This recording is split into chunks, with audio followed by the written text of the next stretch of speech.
Hi everyone, Assalamu alaikum. Hope so you all are fine. So now in this lecture I will tell you about the name resolution, that is basically local name resolution. So in local name resolution you are seeing the diagram here that is on your screen.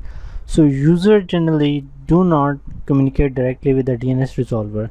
Instead, DNS resolution takes place transparently in applications such as web browser and email client and the other internet applications.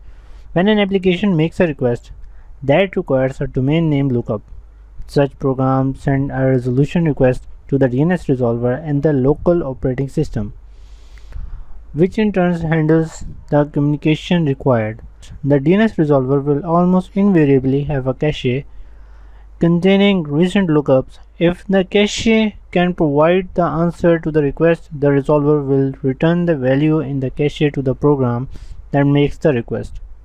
So if the cache does not contain the answer, the resolver will send the request to one or more designated DNS server.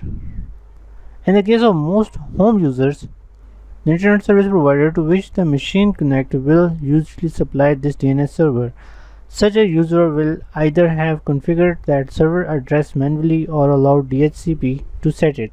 However, where system administrators have configured system to use their own DNS servers, their DNS resolver separately maintained name servers of the organization. In any event, the name server thus queried will follow the process outlined above, will follow the process. That is the element that I already told you. Until it either successfully finds a result or does not, if then returns its result to the DNS resolver, assuming it has found a result. The resolver daily caches that result for future use and hands the result back to the software which initiated the request. So I hope you understand this, what really this machine showing, so you understand what really this DNS resolution sequence is. So let's meet you next lecture with a global resolution. Till now, Allah Hafiz.